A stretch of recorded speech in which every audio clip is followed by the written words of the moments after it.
درود بینندگان عزیز، شما برنامه اخبار آزادی رو تماشا دارید. شالو گلخوجه هستم همراهتان. امروز 11 январ اطراف این موضوعها صحبت خواهیم کرد. از 2.5 تا به بیش از 5000 سومونی قیمت بلیت پرواز از فرودگاه‌های تاجیکستان به مسکو بلند رفت. ائتلاف سازمان‌های جمعیتی ضد شکنجه و بی‌جزایی میگوید برای حمایت از حقوق چهارشنبه چهارشنبی‌اف 3 وکیل دفاع جدا کرده است. و پختکاران و دهقانان سعودی گفتند با گذشت 2 ماه از ساختار کارخانه پخت تازه‌کنی نمیتوانند مبلغ‌هایشان را بازپس بگیرند. نماینده رئیس ولایت هم بود، در همه حضور همونا گفت که ما 30% میتیم، گفت همین رئیس زبان. در تاجیکستان نرخ بیلیتی ҳавопаймо به سمت روسیه بالا رفته است. طبق نرخنامه شرکت‌های هوایی حالا قیمت بلیت پرواز بیش از 5000 سومونی ارزش دارد. در حالی که ماه دکبر نرخ پرواز به سمت مسکو از دوشنبه از 2400 تا 2600 سومونی را تشکیل میداد. به گفته کارمندان نقطه‌های بلیت فروشی و همکاربران رادیو آزادی، جهش نرخ از هفته جاری و از همه فرودگاه‌های تاجیکستان به پایتخت روسیه به مشاهده رسید. بالا قیمت به زیاد شدن طلبات مسافران ربط داده می شود. ائتلاف سازمان‌های جمعیتی ضد شکنجه و بی‌جزایی میگوید برای حمایت از حقوق چهارشنبه چهارشنبی‌اف 3 وکیل دفاع جدا کرده است. چهارشنبه‌اف روز 30 دکبر سال گذشته از روسیه اخراج و در فرودگاه دوشنبه بازداشت شد. مقامات را به برانگیختن کینه و عداوت ملی و مذهبی و دعوت به سرنگونی حاکمیت متهم میکنند. خودش و نزدیکانش اتهام اعلان شده را رد دارند. ادامه موضوع در گزارش مراجعه بصوفی. اظهارات ائتلاف سازمان‌های جمعیتی ضد شکنجه درباره چهارشنبه چهارشنبی‌اف امروز 11 январ صادر شد. در اظهارات آمده است چهارشنبه چند مراتب هم خطی و هم دهانی اتهام علیهش اعلان شده را رد کرده است. مقصد من هیچگاه دعوت به زورن تصرف کردن حاکمیت نبود. من این جنایت را صادر نکردم و نمیدانستم که برآمدهای من ممکن است جنایت حساب شود. من با خواهش به جوابگری کشیدن شخصان گناهکار مراجعت کردم. نوشتن ائتلاف سازمان‌های ضد شکنجه از قبل چهارشنبه‌اف. مقامات به جز از یک خبرنامه کوتاه درباره پرونده چهارشنبه‌اف دیگر هیچ جزئیاتی در این باره نمیدهند. دادگاه ناحیه شاه منصور روز 31 دکبر چهارشنبه‌اف را برای 2 ماه به حبس پیشکی گرفت. مسئولین ائتلاف ضد شکنجه گفتند وکیلان دفاع از بالای این قرار به دادگاه شهر دوشنبه شکایت کردند، ولی دادگاه شهر دوشنبه شکایت وکیلان دفاع را به قناعت گذاشته است. در اظهارات ائتلاف از آن نگرانی شده است که عوضخان پهلوانوف پدر چهارشنبه تا حال با پسرش واخوری نکرده است و وکیلان دفاع برای تشکیل این دیدار تلاش دارند. به قول منبع روز 4 январ وکیلان دفاع با چهارشنبه در بازداشتگاه واخوردند و این ورزشگر شکنجه شدنش را رد کرده است. وکیلان دفاع میگویند چهارشنبه به تفتیشات همکاری میکند و صرف نظر از اتهام‌های سنگین مناسبت وی دوستانه است. ائتلاف ضد شکنجه دعوت کرده است که از پخش خبرهای ناصحیح درباره قضیه چهارشنبه خودداری شود، چون ممکن است برای این ورزشگر ضرر رساند. در عین زمان ائتلاف وعده داده است که از ادامه تفتیش پرونده این ورزشگر خبر خواهند داد. بازداشت چهارشنبه چهارشنبی‌اف در شبکه‌های اجتماعی با واکنش‌های زیاد روبرو شد. برخی‌ها با اشاره به اظهارات‌های بحث برانگیز این ورزشگر درباره تاجیکستان و تاجیکستانیان بازداشت او را کار درست خواندند، ولی گروه دیگر گفتند چهارشنبه برای این گفته‌هایش بخشش پرسیده بود و برای اظهار عقیده نباید کسی را به جوابگری کشید. مولا رجب یوسفی، نگار فضل‌الدین، آزادی دوشنبه. شما برنامه اخبار آزادی رو تماشا دارید. قاسمجان توقیев رئیس جمهوری قزاقستان که روزهای ناآرامی را پس سر کرد، روز 11 январ گفت که نیروهای سازمان پیمان امنیتی دست جمعی که برای به اعتدال آوردن وضع آمده بودند به زودی از کشور می روند. او در این باره هنگام سخنرانی و مراجعت به وکیلان پارلمان قزاقستان سخن گفت و بار دیگر تاکید کرد که به نظمی‌های اخیر کاری دستی تروریستان بوده است. همکارم طاهری سفر گزارش می‌دهد. اینجا شهر المات‌ها بزرگترین شهر قزاقستان و صحنه اساسی تظاهرات و ناآرامی‌های چند روزی پیش است. کوچه‌ها و میدان‌های مرکزی هنوز کم آدم هستند و پاککاری شهر از باقی مانده‌های ماشین‌های سوخته ادامه دارد. بینای حکومت شهر را که سوخت، ماموران میلیسا پاسبانی میکنند و گشتزنی نیروهای امنیتی در کوچه و خیابانها مشاهده می شود. قاسم جمعه توقیف هنگام سخنرانیش که در بسیاری از تلویزیون‌های دولتی مستقیم پخش شد گفت نیروهای سازمان پیمان امنیتی دست جمعی که به قبل او برای مبارزه با تروریستان آمده بودند کارشان را اجرا کردند و به زودی میروند. برای همین اعلان میکنم که مأموریت اساسی نیروهای پاسدار صلح سازمان پیمان امنیتی دست جمعی با موفقیت پایان یافت. بعد 2 روز خروج مرحلوی نیروهای واحد پیمان آغاز می‌یابد. روند اخراج نیروها نه کمتر از 10 روز را در بر می‌گیرد. نیروهای پیمان تحت رهبری روسیه از جمله سربازان تاجیک هفته گذشته با دعوت رهبران قزاقستان و بعد آن به الماتا و دیگر شهرها آمدند که تظاهرات به ضد بالاروی قیمت گاز مایع با آشوب و خونریزی و برخورد ازدحام با ماموران پلیس کشید.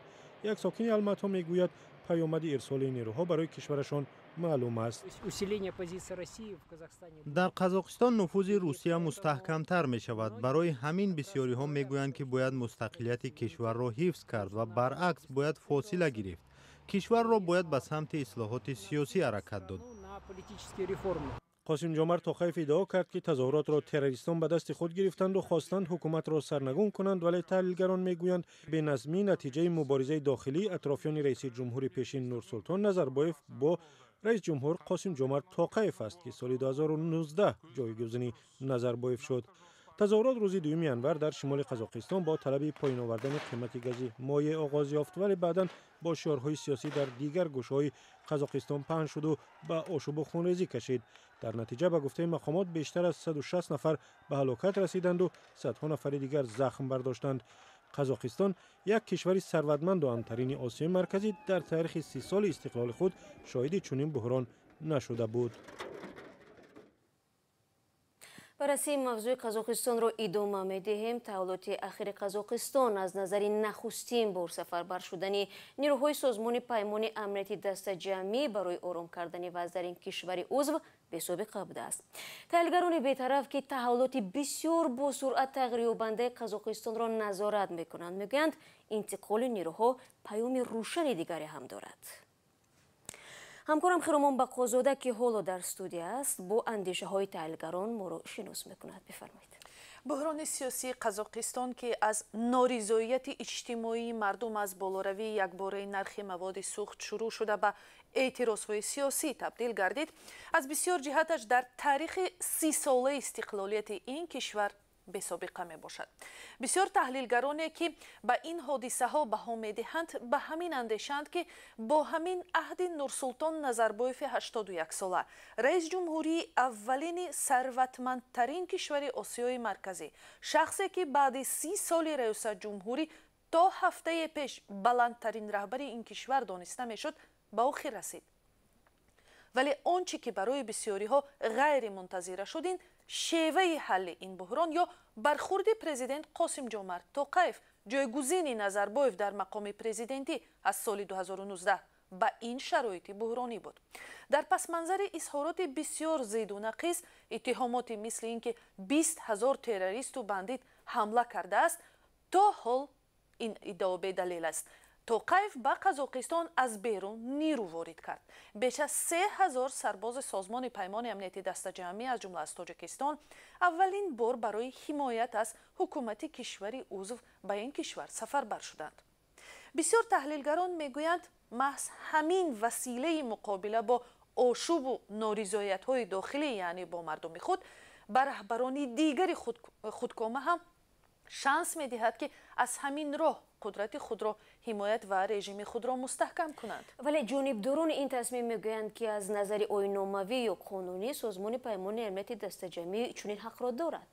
بله دارد شهلا، ولی ویژگی این وضعیت در آن است که دلیل حمله گروه‌های تروریستی خارج از قلمرو سازمان پیمان امنیتی دست جمعی تا حال پیشکش نشده است. توقیف البته در جلسه دیروزه رهبران این سازمان گفت که حتما شهادت گفته‌هایش را پیشکش می‌کند.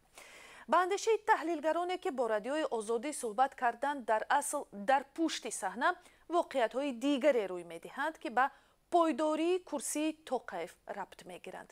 бархе мегӯянд Назарбоев зоҳиран шадидан бемор аст ва эҳтимолан рӯзҳояш ба шумор мондааст ва тарафдорони ӯ дар фикри аз курсӣ дур кардани Тоқаев шуданд ва Тоқаев ки зарбаи ин таҳдидро аз мақомоти қудратӣ аз ҷумла Кумитаи амнияти миллӣ эҳсос кард, ба ҷуз муроҷиат ба президенти Русия Владимир Путин ва созмони расмии паймони амнияти дастаҷамъӣ чораи дигаре надид. оё чунин ранг гирифтани кор чӣ паёмадҳое дошта метавонад? бисёр соҳибназарон мегӯянд ки Путин ки худ инак 22 сол дар сари қудрат асту ҳомии режимҳои худкомаи қаламрави собиқ шӯравӣ ба ҳисоб меравад, мавқеи сиёсиву иқтисодии Қазоқистонро хеле вижа арзёбӣ мекунад ва аз он истифода хоҳад кард. ҳам аз ҷиҳати геополитикӣ ва ҳам сарватҳои иқтисодии ин кишвари ғанӣ аз нафту газ, Қазоқистони зери назари Тоқаев як ҳукумати бештар рӯ ба Маскав хоҳад шуд. Эҳтимолан тағйироте дар тақсими бозори нафту гази ин кишвар ба манфиати ширкатҳои русӣ ҳам сурат гирад. вале чанд таҳлилгари ғарбӣ ба радиои озодӣ мегӯянд, ҳатто ҳам дар оянда агар дигар раҳбарон барои саркуби эътирозҳои сиёсиву иҷтимоӣ дар дохили кишварҳои худ аз айни чунин шева кор гиранд, пеши роҳи мардуми норозиро гирифта наметавонанд. эътирозҳои Қазоқистон бидуни пешво ё раҳбарони мушаххас сар заданд, худҷӯш буданд ва ин ба он маъност ки дар оянда ҳам метавонанд рӯй диҳанд. ба хотири роҳ надодан ба чунин ҳол тавре бархи сокинони Қазоқистон дар суҳбат бо радиои озодӣ гуфтанд, ҳукумат бояд баъд ин бештар ба ҳарфу гапи мардум гӯш диҳанд, аз мардум фосила нагиранд. бале, ташаккур барои суҳбати фарогир.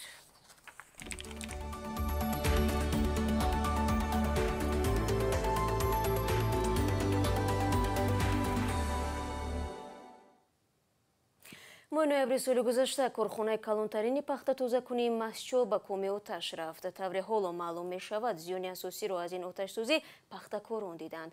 зеро онҳо маҳсулоти худро барои коркард ба ин корхона дода буданд, вале пулашро нагирифтанд. раҳбари коргоҳ ҳам мегӯяд, тавони додани ин маблағҳоро надорад. фарзон муҳаммадӣ бо тафсилоти бештар.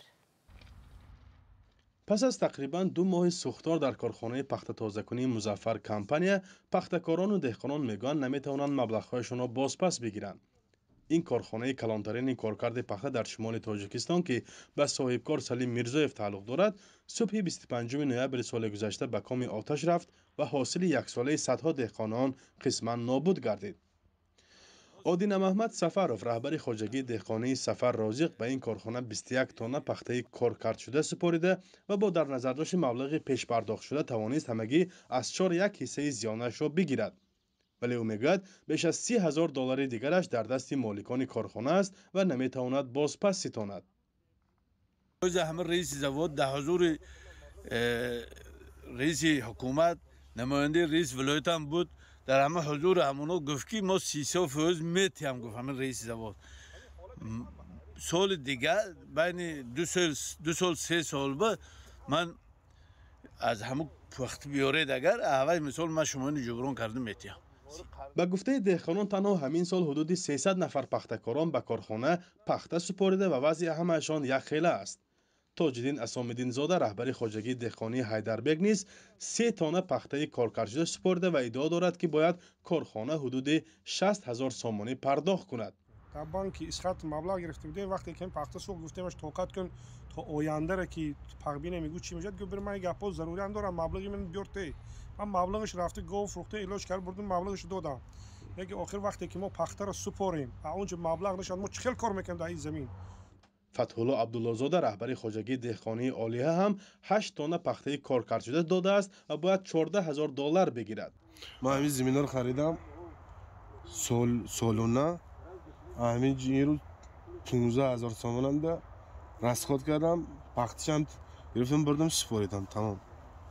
аки пули заминро бо гов мефурӯшам дод.